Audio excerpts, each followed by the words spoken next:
Elixir em Foco, o podcast da comunidade brasileira de Elixir. Elixir em Foco é um podcast em que conversamos com pessoas da comunidade brasileira de desenvolvedores de software sobre a linguagem de programação Elixir. Esta é a nossa segunda temporada, em que teremos diferentes formatos de episódio. Olá, eu sou Adolfo Neto, professor da UTFPR Curitiba, e estou aqui com Hermínio Torres. Olá, pessoal. Cristine Guadelupe. Olá, pessoal. Meus colegas de equipe do podcast Elixir em Foco, o podcast da comunidade brasileira de Elixir. Hoje iremos entrevistar Giorgio Torres, desenvolvedor Elixir. Tudo bem, Giorgio? Você pode se apresentar para as pessoas que nos escutam? Tudo jóia, Adolfo. Bom, eu sou o Giorgio, mas pode me chamar também de Lucas. Se quiser eu posso falar um pouquinho sobre isso também depois. Sou desenvolvedor, eu comecei a aprender Elixir em 2017 e aí desde lá então eu venho estudando e trabalhando com Elixir. Então já tenho um tempinho, 4 anos e meio aí mais ou menos, foi na metade de 2017 isso. Uma curiosidade é que a gente viu no seu LinkedIn que você fez graduação e especialização na Universidade Federal de Viçosa, certo? Isso exatamente. E a gente teve um entrevistado aqui, um ou dois episódios atrás, o Lucas Verge, que é professor da Universidade Federal de Viçosa. Então, eu conheço o Lucas.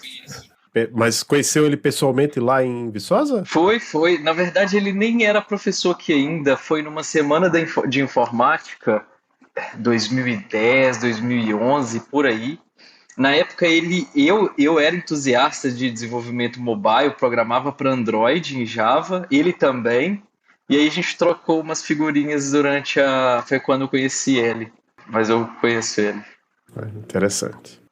Gil, bem-vindo ao podcast. Você tem, continua tendo uma longa carreira no desenvolvimento de software, né? E aí a gente queria saber se você pode contar, né, para nós como você conheceu o Elixir e quando você passou a utilizá-lo em produção. Então, eu conheci Elixir em 2017, meados de 2017, quando me mudei para São Paulo para trabalhar numa startup, chama Yubi, para mexer com software de RH. E aí, na época a gente não, era realmente uma startup, estava começando do zero, e aí a decisão era, na época eu trabalhava com Ruby, e o time estava tomando a decisão se ia com Ruby on Rails, ou se ia com Elixir. Na época o Tech Lead me deu lá umas 3 semanas para eu dar uma olhada, experimentar um pouco a linguagem para ver. Ele estava bem interessado que a gente saísse com Elixir, mas eu lembro que na época ele falou que eu era o dev ali que ia estar codando mais a parte do back-end, ele acaba deixando para mim o que eu ficar mais confortável ali. E eu gostei muito da linguagem, eu gostei muito da questão funcional.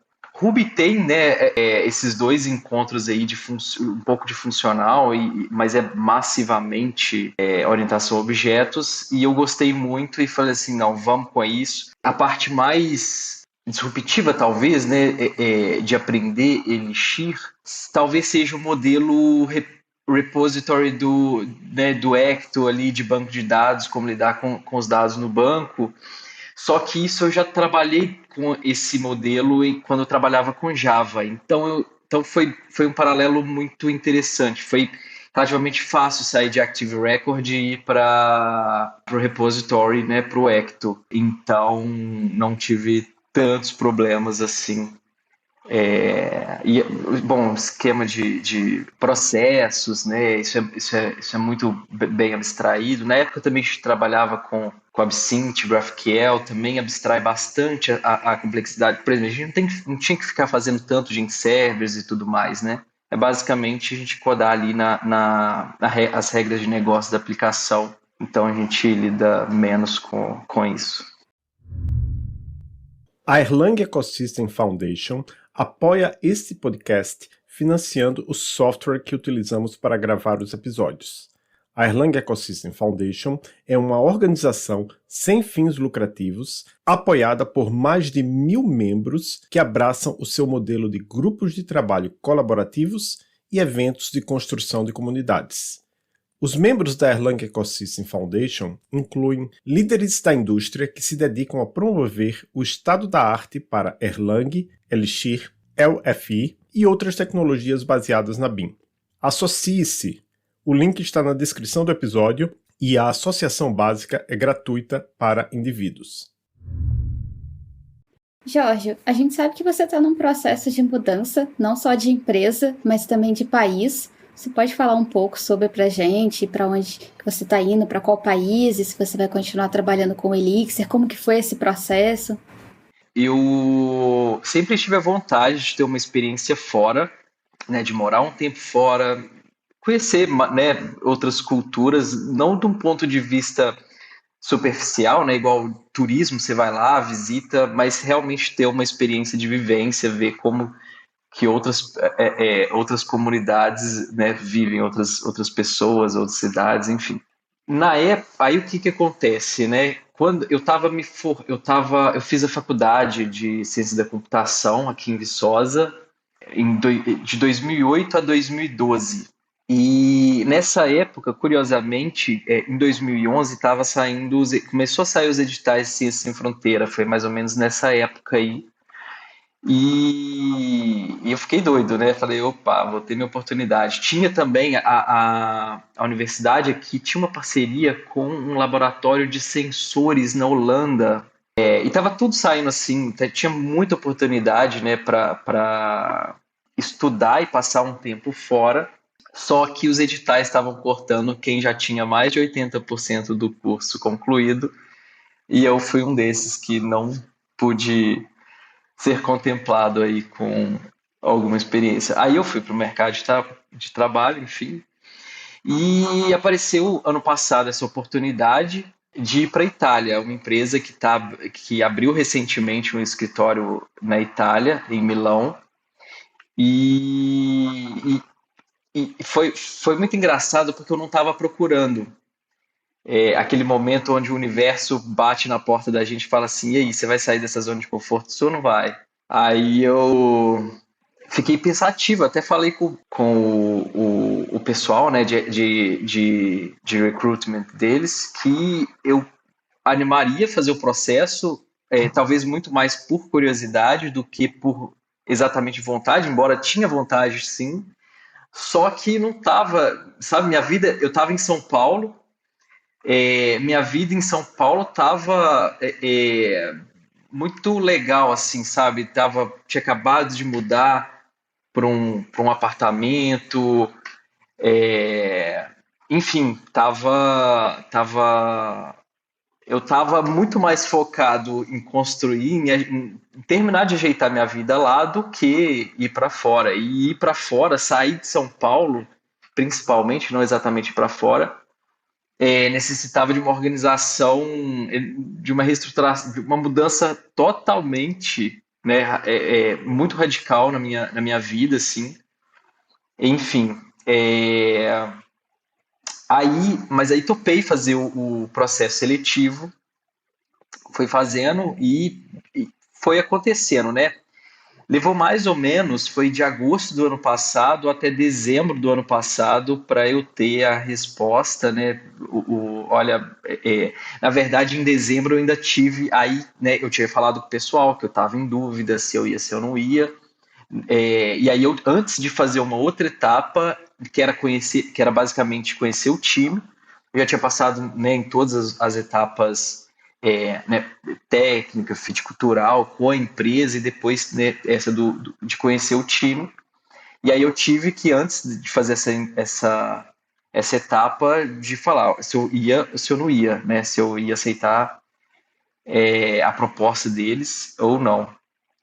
E aí eles me deram ali um final de semana, mais ou menos 5 dias, né, para poder pensar nisso. Eu pensei, na época eu estava com meu namorado e ele também me ajudou a tomar decisão, porque eu não via também, não estava pensando em terminar com ele e provavelmente ele iria comigo, eu ia levar ele comigo. E daí eu acabei, beleza, pode ser, né, é uma oportunidade, A gente não sabe o que vem para frente, né? Quando aparece assim, a gente não sabe se é, enfim, alguma coisa dizendo porque a gente tem que ir, que o momento é aquele agora. E aí foi isso. Então foram aproximadamente 4 meses aí de processo seletivo. E agora, né, desde janeiro, a gente está mexendo aí com o processo de migração, teve algumas intemperanças no meio do caminho, e agora o processo está correndo com o governo italiano, e aí as coisas são mais lentas. Agora, em agosto, o pessoal sai de férias, praticamente, pelo que eu entendi, boa parte do governo fica de férias, fica off, os processos ficam bem mais lentos do que já são. A Itália é um país, dizem, né, que eu não conheço ainda, mas estou sentindo isso, mas eu não conheço tanto os processos internos, mas é um país conhecidamente muito burocrático e as coisas lá são mais lentas, enfim. E agora eu estou nessa... E aí, né, uma das intemperâncias que aconteceu aí foi que eu saí de um trabalho, a data de começar na empresa estava em uma, depois ela foi adiada, era para começar dia 4 de julho. Só que teve problemas internos lá de processo, de migração, enfim, reestruturação de departamentos na empresa e precisaram adiar essa data para 15 de setembro. Só que no meio disso também teve tá tendo essa vacations lá do pessoal da Itália, do governo italiano, e então está ainda atrasado o visto de trabalho, né? Resumindo, o processo seletivo, aí teve uma decisão pessoal, né? Vou, não vou. E aí o processo de imigração consiste em eu preparar minha documentação. Eu levei também, né, 3 meses para reunir toda a minha documentação, porque na época eu estava morando em São Paulo, tive que vir aqui várias vezes em Minas, porque minha documentação é de Minas. E aí teve esse detalhe também, né? Em São Paulo tem um consulado italiano e em Belo Horizonte também tem um consulado italiano. Porém, eu ia submeter tudo pelo consulado de São Paulo porque eu estava lá. Eu achei que isso que isso era assim, né? Que como eu morava lá, eu ia utilizar o consulado de São Paulo. Só que não, como a maioria da minha documentação é mineira, eu tive que trocar o processo para cá, passar para o consulado de Minas, porque o consulado de São Paulo não tem especialidade na documentação de Minas Gerais, eles não dão aval para a documentação de Minas Gerais. E aí, nesse meio tempo, eu falei, não, como a gente já vai ter que usar mais Minas, né? Na época, meu namorado estava morando comigo, falei, vamos voltar, vamos para Minas, vamos voltar para Minas, a gente aluga alguma coisa lá e para reduzir viagens e tudo mais. Então, essa parte, né, levei 3 meses aí para reunir toda a documentação e aí o pessoal, né, deu entrada lá com o pedido de visto, né, para o governo italiano, como, né, para fazer a imigração nossa. E é isso, e até hoje eu estou esperando esse visto que está atrasado. Eu sempre recomendo em vários lugares, né, aquele podcast. Antigamente chamava Carreira Sem Fronteiras, agora é Dev Sem Fronteiras, que está sempre contando histórias de pessoas em várias partes do mundo, né, brasileiros massa. que vão para várias partes do mundo, e cada país tem seus problemas, né? No caso, eu acho, não me lembro se já teve alguém da Itália lá, provavelmente sim, mas tem alguns países que são mais burocráticos, outros que o problema é outro, né? Preconceito, outros que aí o problema é o clima, varia, né? Mas aí me veio uma curiosidade, que você falando dessa questão, italiano, Itália, não sei, o nome Giorgio é bem italiano, a sua família é de ascendência italiana? Então, é boa você ter tocado nessa questão do nome, que aí eu linko lá no início, lá de como eu me apresentei.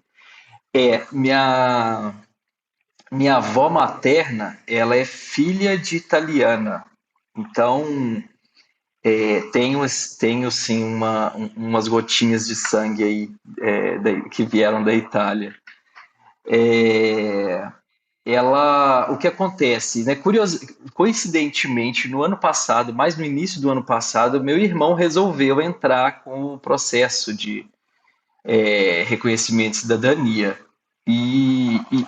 Bom, enfim, onde eu quero chegar é que não foi uma escolha minha ir para a Itália por causa da minha descendência italiana. Foi realmente uma coincidência bem grande aí, e que eu fiquei até, querendo ou não, feliz com isso, para eu conhecer também, né, um pouco das minhas raízes. Eu tenho, eu não conheço muito, né, embora eu tenha a descendência, eu não conheço muito da cultura italiana. Adoro massa, mas acho que isso não vem só do sangue italiano. E meu perfil eu sempre achei muito, eu sempre me identifiquei muito mais, por exemplo, com os Estados Unidos. Então, quando eu pensava em ir para fora, eu já pensava dólar, inglês, nunca pensei em euro italiano. Então, sim, foi isso. Mas também tem um monte de italiano lá nos Estados Unidos, né? Você já assistiu a saga O Poderoso Chefão? Não, todo mundo me fala disso, e eu sempre falo não, e todo mundo fala, como não? E aí tá na minha lista lá para assistir, e não vi ainda. Certo, mas agora tem uma pergunta técnica do Hermínio. Ok, vamos nessa para essa pergunta técnica. Então, fiquei sabendo aqui, né, olhando ali uns tweets, para aqui, para colar, vi que chegou a participar da turma, fazer um treinamento, né, da Erlang Solutions. Eu acho que é a primeira pessoa que eu conheço, né, que chegou a fazer um treinamento da Erlang, né, e aí eu tenho essa curiosidade, como é que foi, por que decidiu fazer esse treinamento, pode contar um pouco sobre como é que foi toda essa experiência de ter feito esse treinamento? Posso sim. Isso tem a ver um pouco com a minha trajetória aí nas empresas. Quando eu estava na Samap, a gente usava RabbitMQ. Quando eu cheguei lá, eu não tinha muito. Eu nunca tinha trabalhado direto com RabbitMQ, assim, de criar fila, sabe? Ter que realmente fazer um consumer, um producer. E depois da Samap, eu fui para a Jaya e um cliente, um parceiro, né? Não, na verdade, a gente chama de parceiro. O parceiro da Jaya, que é a Swap, estava utilizando o Kafka. E aí a gente ia integrar mais um serviço que ia né, consumir aí ia precisar de uma mensageria propriamente dita. E aí, na época, gerou essa discussão. Kafka ou RabbitMQ, o que a gente vai usar? E aí, resolvemos continuar com o Kafka. Embora eu fiz uma POCzinha lá, como que seria com o RabbitMQ, mas a gente acabou decidindo ir para o Kafka. Eu também estava mais curioso de seguir para o Kafka para ter um pouco de paralelo também, né? O que é o RabbitMQ?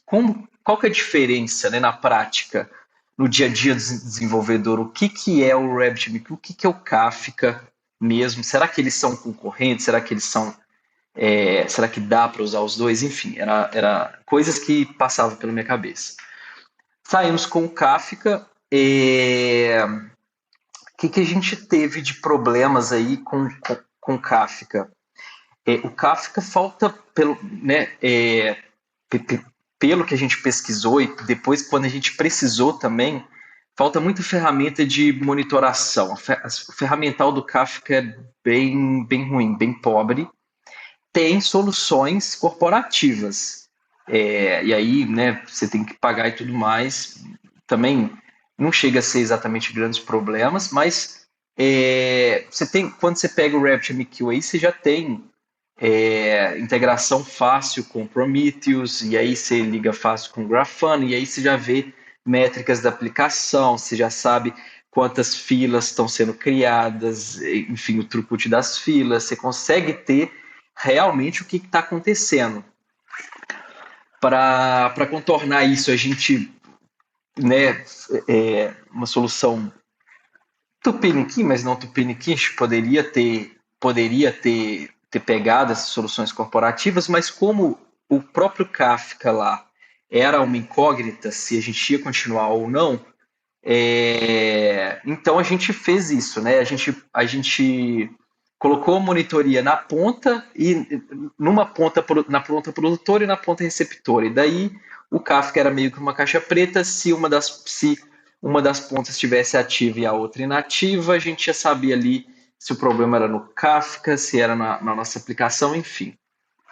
E aí, na época, eu estava procurando já de investir em algum curso e ver assim, estou querendo estudar alguma coisa mais a fundo, não sabia o que era. E aí vi essa oportunidade aí da Erlang Solutions, conversei internamente na empresa, vi lá, o pessoal podia, né, me dar uma ajuda. Perguntei para também na Erlang Solutions lá se eles tinham algum programa, algum desconto, e eles tinham um desconto para a população de países economicamente em desenvolvimento. Eu não sei falar isso exatamente como que eles falaram, mas enfim, é isso. Países de terceiro mundo. E aí ficou um pouco mais em conta e aí deu para fazer, né, que foi o Expert Training. Qual que foi, assim, quando eu vi a ementa do curso, eu falei, não, beleza, é esse curso aqui que eu quero, porque essa outra parte eu já conheço. E aí foi meio que não, assim. Agora falando exatamente do curso, o Expert Training, ele foi muito mais voltado para a gestão de cluster mesmo, RabbitMQ. E para gente que é dev, isso fica meio que abstraído, né? Acho que o Expert Training ele seria muito mais aproveitoso né, caso eu mexesse mais com a infraestrutura do que com o desenvolvimento em si. Mas foi muito bom para ver por exemplo, a gente entrou um pouco em detalhes de implementação de como que era uma fila, como que internamente lidava o RabbitMQ lida com filas em quórum, e aí tem um novo tipo também, eles mostraram para a gente como que funciona, e aí tem uma limitação de nós, enfim, né, várias especificidades. No final do curso ia ter um desenvolvimento de plugin, que era uma outra coisa que eu estava interessado, mas não teve esse hands-on. Também fiquei um pouco chateado com isso. Mas eles passaram pelo menos um material lá para gente ver. Mas foi isso o curso do Expert Training. Eu tive acesso, e aí foi uma outra coisa, né? Eu tive acesso ao curso de iniciante também, né? Que era o RabbitMQ Training. Não era starter nem nada, mas ele não é o Expert Training, ele é só o Training. E eu achei ele muito melhor do que o Expert Training. Eu acho que eu peguei mais do Training do que do Expert Training, enfim. Mas eu recomendo. Os instrutores são muito bons, sabem muito, muito, muito, não só de RabbitMQ, mas de Erlang, da máquina virtual, e também eles já têm um pezinho também de Elixir, né? Sempre tinha um paralelo ali com Elixir, agora vamos fazer em Elixir. Inclusive, os exemplos que eles fizeram eram todos em Elixir, nenhum em Erlang. Então, acho que o ferramental, né, do Elixir, ele brilha. Eu sou suspeito de falar que enfim, acho que é isso. Eu respondi. Sim. Eu participei de uma conferência de RabbitMQ E a minha sensação, que eu acho que foi até um outro podcast, o Beam Radio, ele deu de graça uns ingressos para conferência, naquela época que as conferências eram 100% virtuais, né? A minha impressão foi que o RabbitMQ é mais uma coisa para levar o poder do Erlang para o pessoal de outras linguagens, do que propriamente para quem usa Elixir ou Erlang. A minha impressão, né? Não sou profissional. Deixa eu fazer esse link de volta, né? Porque eu comecei falando da minha experiência, né? De por que eu fiz o curso exclusivamente de RabbitMQ e também trabalhei um pouco com Kafka. Eles são diferentes, propósitos diferentes, aplicações diferentes, embora exclusivamente para mensageria, né, para comunicação assíncrona de dois sistemas, os dois funcionam. Mas tem algumas especificidades. Por exemplo, o pouco que eu vi de Kafka daria, por exemplo, para construir outras coisas com Kafka também. O Kafka ele é meio que uma coluna vertebral assim, para você fazer outras coisas. Você tem lá o conceito de connector, você pode desenvolver connectors, e esses connectors podem ser uma API REST, você pode lá bater nesse serviço direto utilizando o Kafka. E aí você não teria, né, aplicações igual, não seria Spring Boot, seria o Kafka no meio. O Kafka seria tipo uma espinha dorsal. Enfim, esse foi o primeiro contato que eu tive quando eu estava lendo lá as coisas com o Kafka para fazer um comparativo, o que era o Kafka, o que era de fato o RabbitMQ. Já o Rabbit, e eu achei, e aí, né, quando a gente lida com mensageria, eu achei a linguagem do Rabbit muito mais apropriada para mensageria e para stream de dados do que o do Kafka também. O Kafka também dá para fazer streaming, tem connectors para isso, é tudo à base de connectors, pelo que eu entendi na época. Mas o linguajar, o modelo, sabe? Quando você está estudando RabbitMQ, que você aprende, ele faz muito mais sentido num contexto quando você vai aplicar uma mensageria de comunicação assíncrona do que o Kafka. O Kafka me parecendo uma ferramenta, ele faz muito mais coisas, mas a gente subutiliza muito. Parece que o RabbitMQ ele encaixa melhor nessa parte de streaming, nessa parte de comunicação assíncrona entre dois sistemas. Mas também tem os plugins, né? Dá para desenvolver plugins e aí usar também como sistema, mas enfim, é isso. A próxima pergunta é sobre outro curso que você fez, o curso de OTP, né? Que é uma biblioteca bastante conhecida em Erlang, mas que tem também sua versão em Elixir. E esse curso de OTP que você fez foi lá da Groxio com o Bruce Tate. Eu já fiz um curso com o Bruce Tate de Phoenix Live View, acho que o Hermínio fez também, a Cristine, e tanto eu... Você fez o mesmo de OTP, Hermínio? E Cristine, não lembro qual que você fez, de Live View ou de OTP? Não, eu fiz OTP também. Certo. Então... E a gente participa lá do... Faz tempo que eu não vou, não sei, o Hermínio e Cristine também não, mas a gente participou várias vezes lá do Elixir Chat, né, onde a gente tinha era uma sessão de treinamento lá, de aprendizado em grupo, mas enfim, a gente conhece o Bruce Tate e aí a gente queria saber de você como é que foi esse curso. Foi um curso síncrono, assíncrono? Às vezes as pessoas falam curso, aí dizem, é um curso gravado, aí tem tem 100 horas de aula que você vai lá assistir. Eu, particularmente, eu fujo desse tipo de curso, não porque eu diga que não serve, mas para mim não funciona bem. Eu gosto mais o curso que eu fiz com o Bruce Tate, foi o Phoenix Live View, síncrono, né? Então era um dia inteiro, depois metade de um dia. Como é que foi esse curso que você fez? Boa. Foi síncrono também. Eu também já tentei fazer, né? Na verdade, eu já fiz um curso também sempre que era totalmente assíncrono, que você faz no seu passo. Mas eu sou da década de 80, né? Nascido em 80, então, assim, na época, pouco contato com esse tipo de tecnologia, então eu ainda funciono melhor, aprendo melhor ali com outra pessoa. Ainda não consegui me atualizar, fazendo cursos né, disponíveis assim. Mas enfim, bom, o que eu vou falar? O Bruce, ele é um desenvolvedor e uma pessoa sensacional, assim. O que ele fala eu uso como lei, sou até suspeito. Mas eu fiz o curso em 2020, no final de 2020. A Hermínia se levantou o dedo. Não? Ah, foi mal.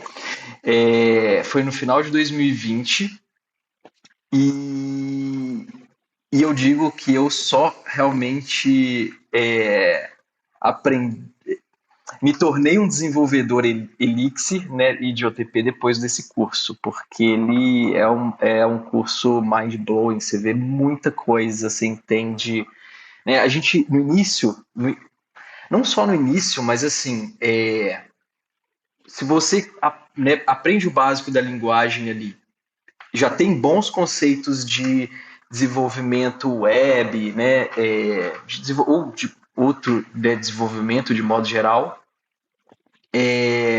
você consegue pegar o Elixir e trabalhar tranquilo num framework Phoenix e tal.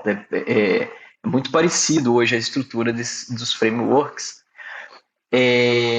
Então, vai chegar um ponto, e aí, ao decorrer né, da experiência, você vai ter algumas dúvidas. Pô, será que compensa? Onde que eu uso pipe? Onde que eu uso with? Cadê as funções que eram para ser puras e elas estão meio impuras porque elas não estão retornando sempre, sabe, para o mesmo input, ela tem variações ali nas respostas, enfim. E o curso de OTP, né, ele dá uma polida nisso tudo e você fica assim, uau, como que tudo faz sentido, né? Então ali o desenvolvimento em camadas, né, identificar cada função, né, função transformer, função de constructor, função redutora, né, dos módulos ali do core. Então, foi um curso que me abriu muito a cabeça. É um curso que, né, eu não sei o curso, o livro é do Bruce e o curso também é do Bruce, então eu não sei se o curso que deu origem ao livro ou se o livro deu origem ao curso, mas enfim, é baseado naquele livro, né, de Design Elixir Systems with OTP, for OTP, do Bruce. Eu tenho o livro, já comecei a ler ele, eu não sei, e provavelmente aprenderia esses conceitos pelo livro, não terminei, porém o curso ele dá sabe, foram 2 dias e meio de curso que é isso, vale muito a pena mesmo. Tem o hands-on ali, ele ministra muito bem a dinâmica porque é em grupo, né? A gente fez com pessoas do mundo inteiro, né? Da África, daqui do Brasil, tinha um italiano também, tinha um pessoal nos Estados Unidos, e aí a gente, né, teve uma hora que a gente foi parear, ele separou a gente em grupos diferentes, e assim, ele tem uma dinâmica, ele tem uma didática, o Bruce, ele é sensacional. Eu sou suspeito de falar dele. Olha, eu acho que aqui todos nós somos suspeitos. Eu só vou dizer aqui que o livro ele foi escrito por ele com James Edward Gray II, que é o autor, que ele também fala maravilhas desse cara, ele diz que é um cara fantástico, assim, né? Então... Mas assim, o Bruce também, ele elogia todo mundo, o que não é ruim, ele realmente é um cara, assim, especial. E aí, continuando disso, quer dizer, você disse, eu me tornei um desenvolvedor Elixir mais com isso, mas claro, OTP é aquilo, é o tipo de coisa que justifica a existência de Elixir. Se Elixir tivesse uma série de outras coisas, não tivesse OTP, talvez não fosse o que é.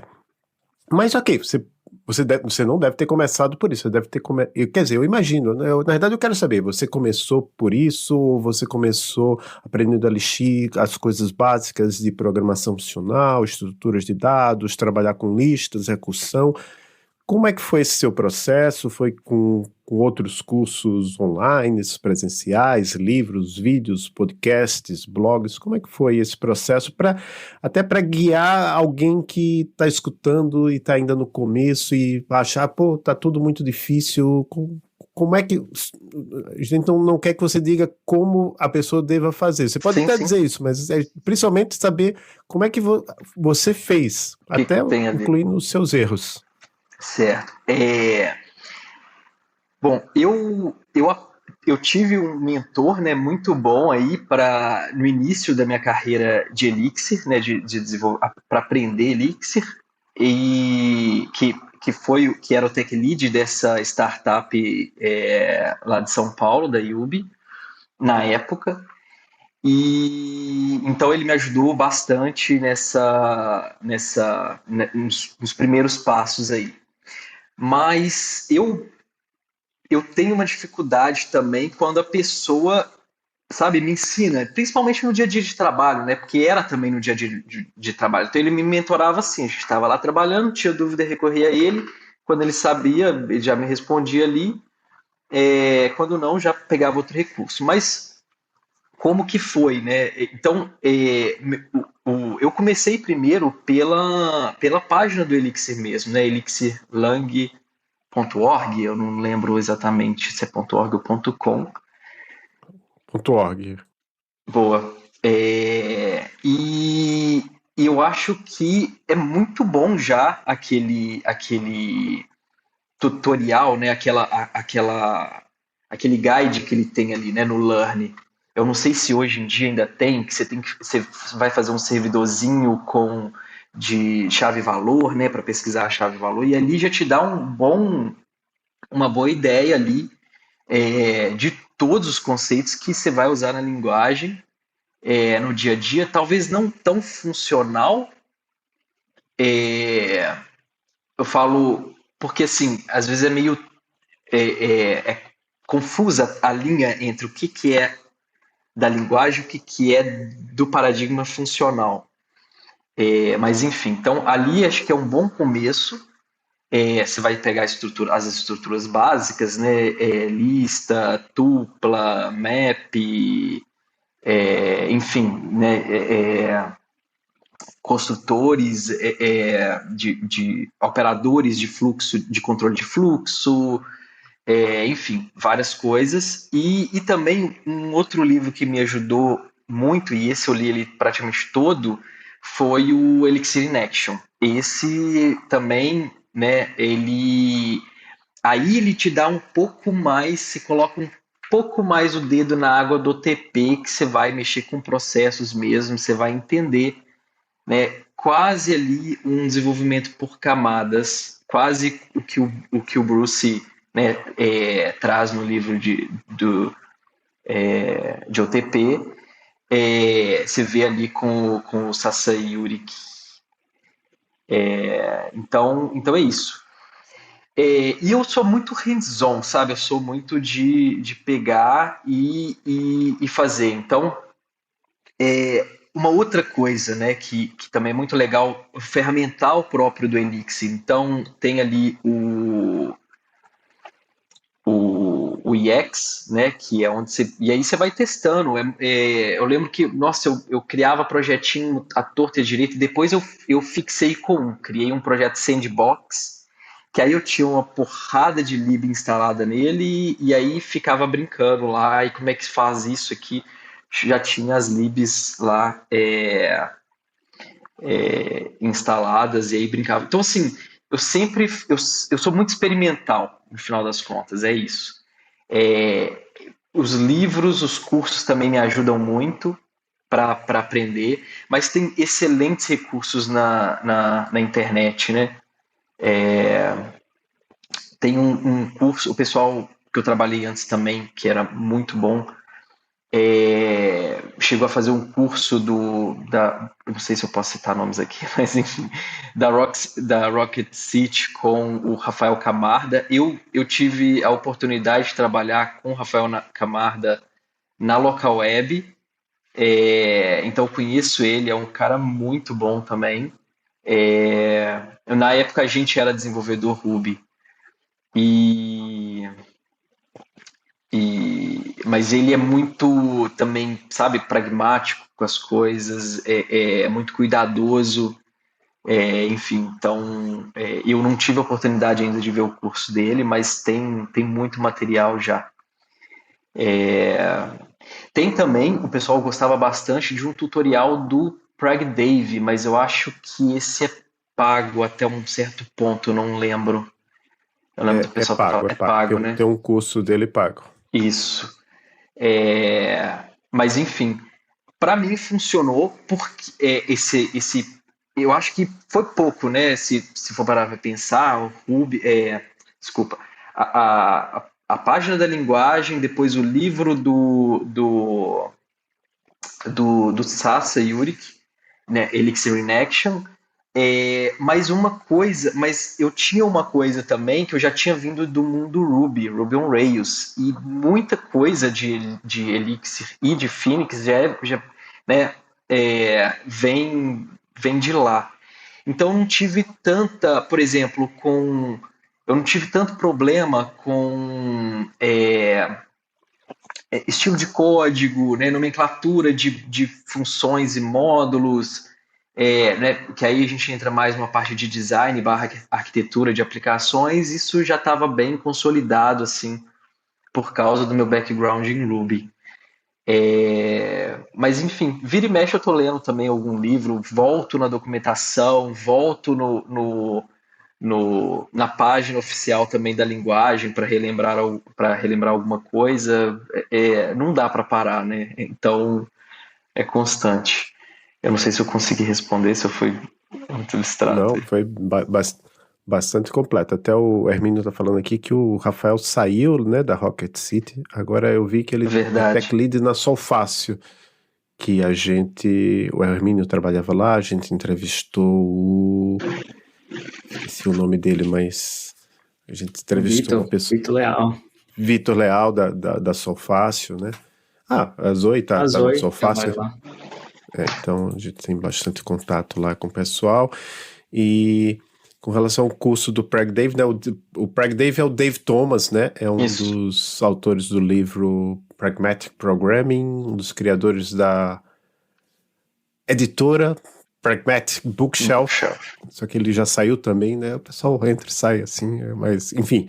Mas o Dave Thomas é um dos signatários do Manifesto Ágil, né? O Dave Thomas e o Andrew Hunt foram os dois que criaram a Pragmatic Bookshelf, e de certa forma, apesar do livro Elixir in Action, eu acho que a maioria das pessoas, se você perguntasse na comunidade LX, fala um livro, escolhe um só livro, vou destruir todos os outros, mas esse vai continuar a existir. O pessoal vai dizer Elixir in Action.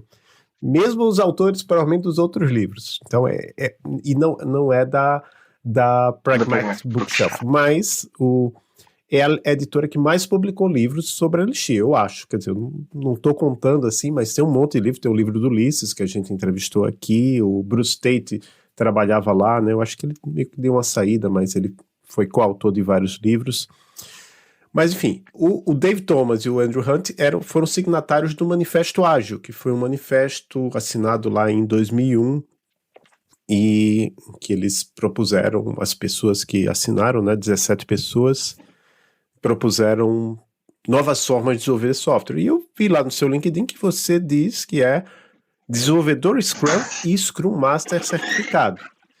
E uma coisa que, não sei se quem está ouvindo conhece, mas existe um fórum, né, da comunidade de Elixir, o Elixir Forum, o Elixir Forum, Elixir Forum. Você colocar no Google, você vai achar.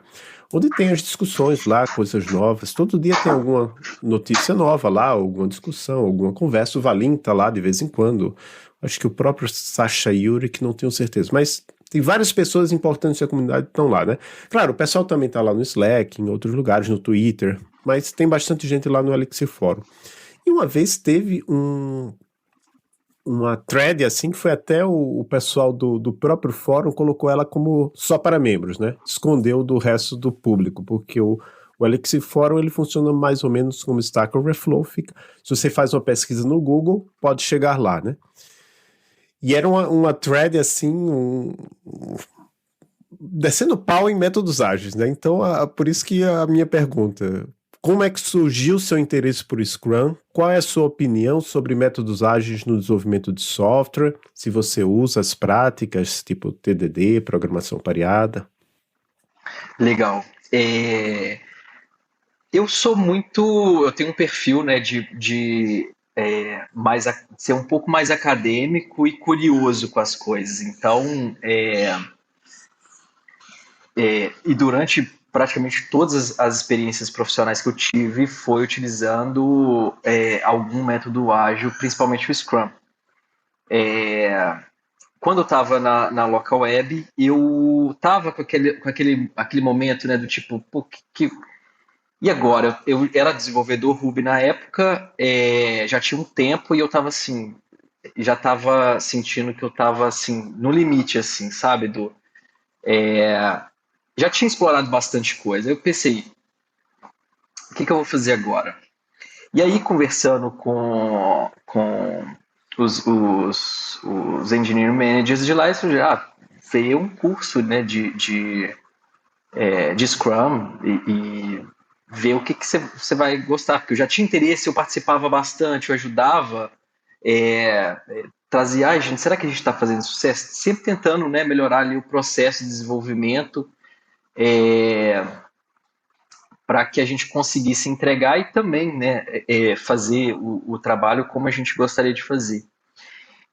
Enfim, então eu fiz o curso de Scrum Master em 2018,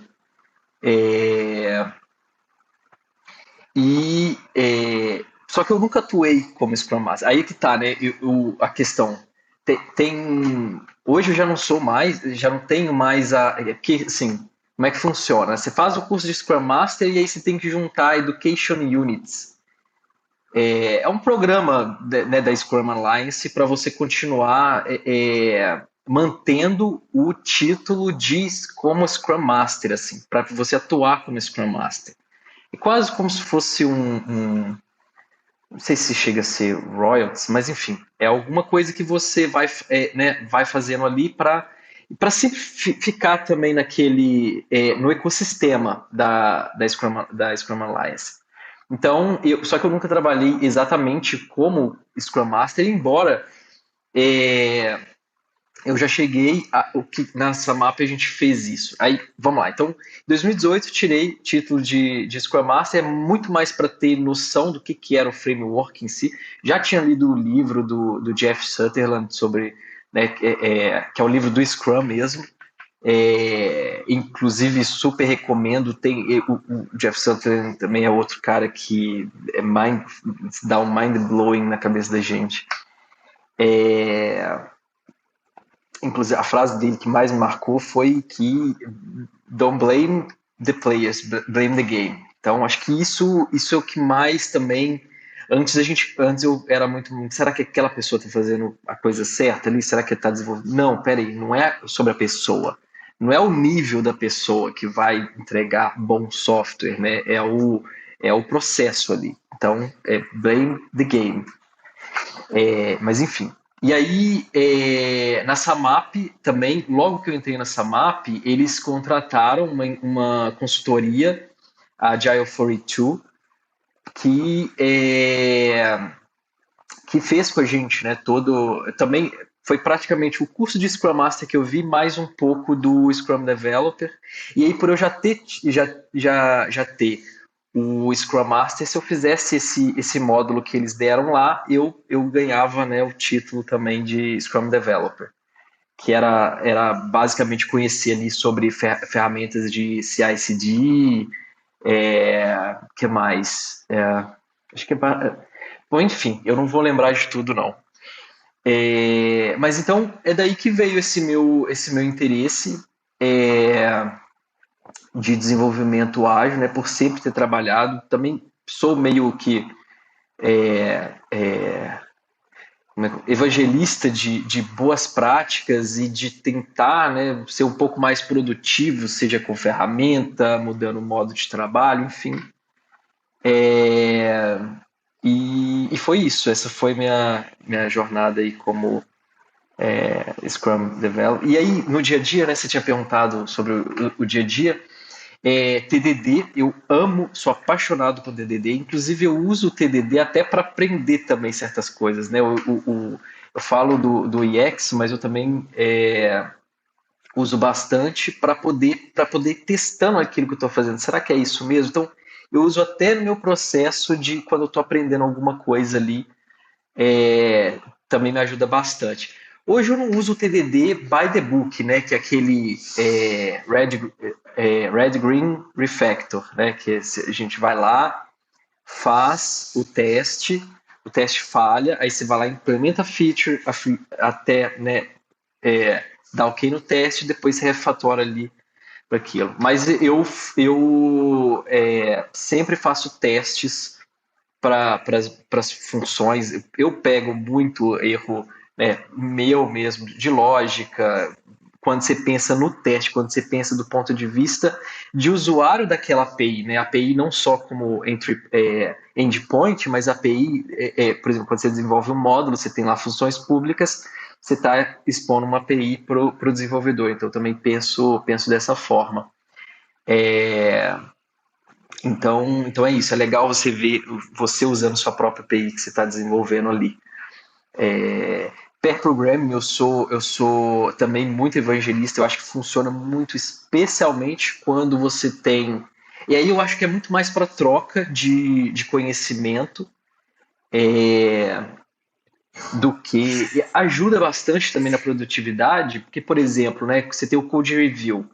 Se você já fez pair programming com alguma pessoa, já tem 4 olhos em cima daquilo, de repente uma terceira pessoa, só que não está mais enviesada em cima daquilo, passa o olho e vê que não tá tudo bem, né?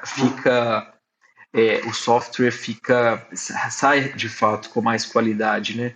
Então, vale a pena. No final das contas, o que a gente tira de tudo isso é que realmente ter uma equipe de software, no final das contas, produz qualidade quando você tem um processo também bem estruturado. E hoje o que a gente utiliza no mercado, de modo geral, né, que é Scrum com alterações, você tem lá o processo de review, você pega e detalha um pouco também as tasks, né, você tem o processo de refining, de grooming, enfim, e aí aquilo entra para uma discussão técnica depois de como que a gente vai fazer, quem vai fazer, se tem noção ali das pedras ou não, enfim, adiciona testes, coloca cobertura, né, alguma ferramenta para traquear a cobertura dos testes, e aí dá para entregar bons sistemas aí, sistemas confiáveis em produção. Gi, eu fiquei sabendo que já chegou a trabalhar com Nerves. Como é que foi essa experiência em utilizar Nerves? Pode falar um pouco sobre? Boa, posso sim. Eu não cheguei exatamente a trabalhar profissionalmente, né, do tipo ser contratado, mas em 2020 eu fui na Lone Star Elixir, em Austin, no Texas, e lá eu tive a oportunidade de fazer workshop de Nerves, né? Fiz puramente por curiosidade mesmo. Eu sempre gostei sempre quis entender um pouco mais de hardware, não sou nada nem um pouco letrado nisso, mas Nerves faz essa conexão perfeita e muito bem feita com Elixir, né, de Elixir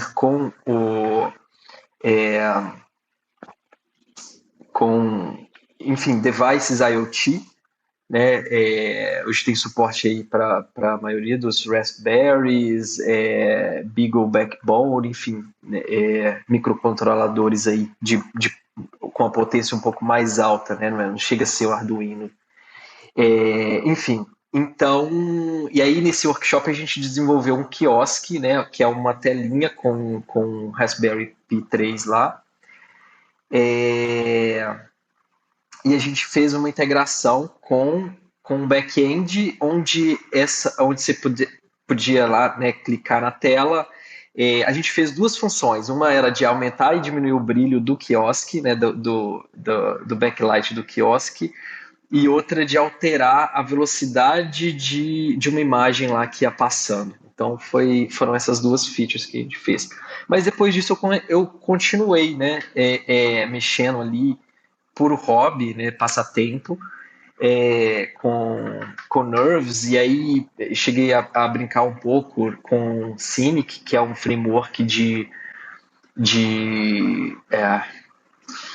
como que explicar o que é o Cynic, né? Mas é um framework de view, vamos dizer assim, né? Lá a gente com primitivos com primitivas bem baixo nível, talvez a gente pode dizer, porque lá, por exemplo, você vai desenhar um triângulo e aí você vai usar a primitiva para desenhar um triângulo. Então, assim, não chega a ser uma especificação tipo um OpenGL, tipo um DirectX, mas você vai trabalhar, assim,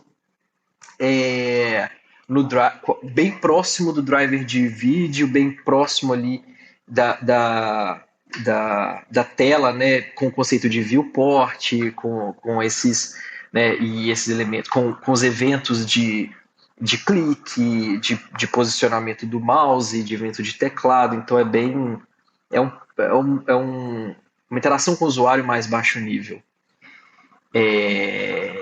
Bom, enfim, acho que era isso que eu tinha para falar do Nerves. Tem alguma pergunta específica? Quem quiser, talvez, né, quem quiser material, tem dentro do Slack, do Elixir, tem um grupo lá de Nerves. A documentação é boa, dá para começar com ela, dá para fazer um Hello World ali inicial. Outras coisas interessantes, né? Você consegue acessar. Bom, quando você abre um projeto Nerves, tem as configurações lá que você pode colocar a configuração da sua Wi-Fi e aí a plaquinha já conecta bem magicamente, é bem legal mesmo, porque ela conecta e aí você consegue acessar, fazer um SSH em nerves.local, que ela fica registrada lá, o Raspberry, e aí você já tem um IX, né? Porque embora você faça SSH, você não vai cair num bash, você vai cair dentro do IX, que a ideia é essa mesmo, né? Usar o Elixir e a Beam como infraestrutura, como quase um sistema operacional mesmo, né? Em cima ali um pouco de Linux, mas quem lida ali, onde você vai lidar, vai ser o IX. Vai ser você vai lidar só com Elixir, vai lidar com Bash, com Shell Script. Enfim. Então, e aí você já tem um sandbox aí perfeito para explorar, para brincar um pouco com Nerves e desenvolvimento IoT. Bem legal. Uma coisa que eu estava vendo aqui agora, enquanto você estava falando, é que no site do Elixir School, né, onde ele tem várias lições lá para você aprender não só Elixir, mas agora eles estão abordando outras ferramentas, né, do ecossistema do Elixir, e um deles, inclusive, é o Nerves, e tem tradução 100% para a língua portuguesa. Ah, que massa! Eu já tinha visto alguma coisa no Elixir School mesmo, sobre, inclusive, outro site que eu usei para aprender Elixir, estou trazendo aqui agora que eu lembrei, mas o material deles de Nerves eu nunca vi, não. Jorge, uma das razões que você está aqui com a gente hoje é que você tem feito as transcrições e as traduções dos nossos episódios. Talvez muitos dos nossos ouvintes não estejam cientes. E eu queria saber como que você chegou até o podcast, se você já ouvia antes, e como que tem sido para você essa experiência de estar com a gente, fazendo as traduções, trazendo isso para a comunidade. Tá, legal. Então, na verdade foi o Hermínio Torres que me apresentou aí, né, que ele mandou a pergunta lá no Twitter, a gente está precisando de alguém para traduzir os episódios, e eu sempre gostei dessa parte de linguagem humana com tecnologia. Na faculdade, no meu TCC foi um projetinho desses também.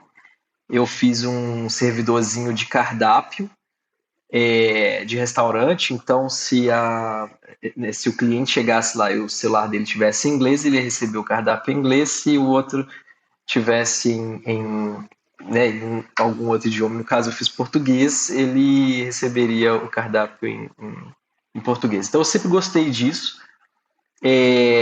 Sempre gostei de mexer com texto, gosto muito de ler.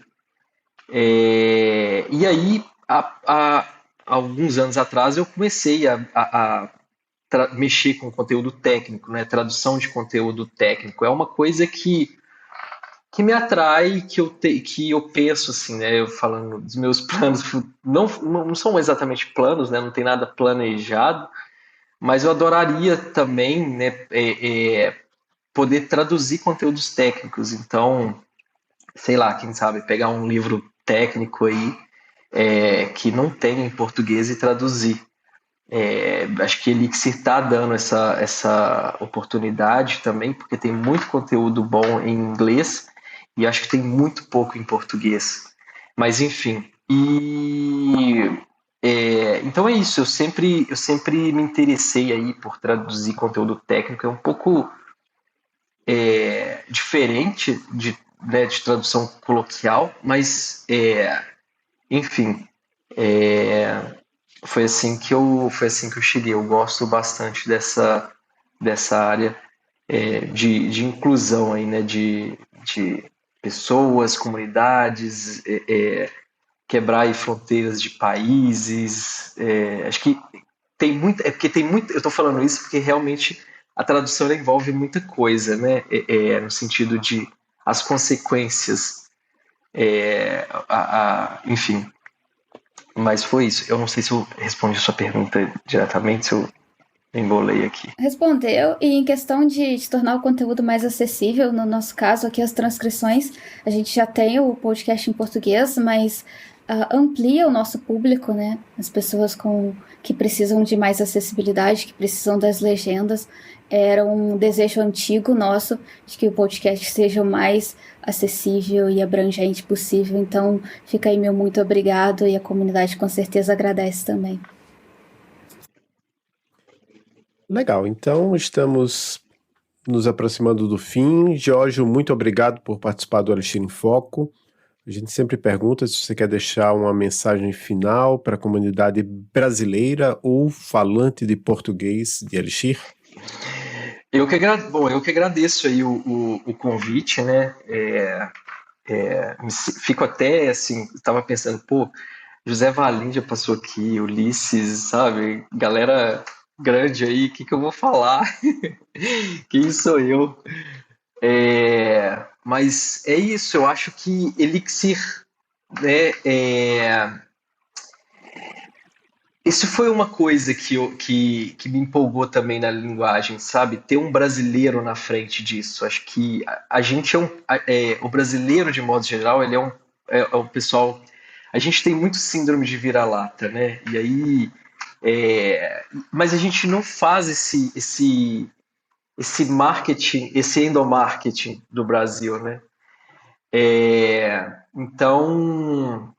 Isso é uma das coisas que eu gosto muito, o engajamento. Eu acho que o Elixir ele une a gente de uma certa forma. Acho que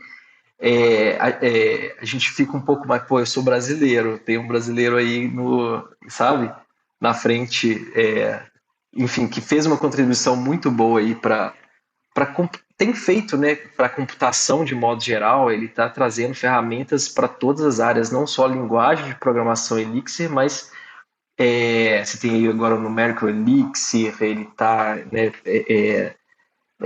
enfim, buscando aí expandir para Machine Learning também, né, com ferramental para Machine Learning. Então eu vejo que eu espero, né, e eu já vejo, né, desde quando eu comecei 4 anos atrás, uma expansão muito grande da comunidade, o interesse. E eu acho que é isso que é legal. A gente, né, nós somos técnicos e engenheiros, e a gente às vezes se perde muito na tecnicalidade, mas a linguagem de programação, tudo isso que a gente cria, que a gente usa de tecnologia, é voltada, no final das contas, para a nossa interação humana. E é legal porque e quando você trabalha nisso, né, você está nessas duas frentes. E você interage com a pessoa tanto por causa da tecnologia, mas também pela tecnologia. E eu acho que Elixir faz isso com a gente muito bem, principalmente a gente brasileiro. Enfim, pelo menos é assim que eu me sinto. E, bom, acho que é essa a minha mensagem aí, não é exatamente uma mensagem para um público específico, mas é como eu me sinto. Me sinto mais orgulhoso de ser brasileiro, de ter alguém aí alavancando o Brasil em outras frentes, né? Porque o Brasil também tem, né? Mas na frente de tecnologia também, de alta tecnologia, né? Que querendo, linguagem de programação é uma alta tecnologia. Enfim, então é isso. Muito legal. E essa questão também, realmente, eu acho que assim, que eu não acompanho todas as linguagens, obviamente, mas eu acho que existe, talvez por causa disso, né, por causa do José Valência brasileiro, um percentual maior de brasileiros e brasileiras na comunidade de Elixir do que de outras linguagens, né?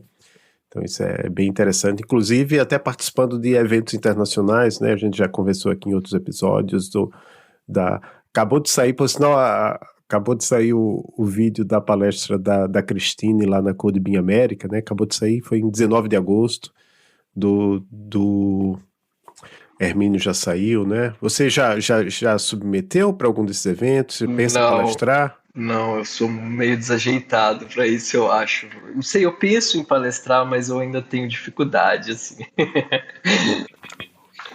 Mas você tá vendo, na Elixir Conf vai ter é o William que vai... Não. Ele vai palestrar lá? Ah, que legal, não vi lá, né? Vou ver depois. Eu sei que vai ter na CodeBeam América, vai ter o Paulo Valente, que a gente entrevistou, o William, que a gente também entrevistou, então as pessoas que a gente entrevista conseguem serem aceitas, né, nesses grandes eventos da comunidade de Elixir e da BIM. Então é isso, um grande abraço, Giorgio, e para todas as pessoas que nos escutam, até o próximo episódio do Elixir em Foco. Obrigado por escutar mais um episódio do Elixir em Foco. Estamos no Twitter, @Elixir em Foco, e temos um site, elixiremfoco.com. Até o próximo episódio.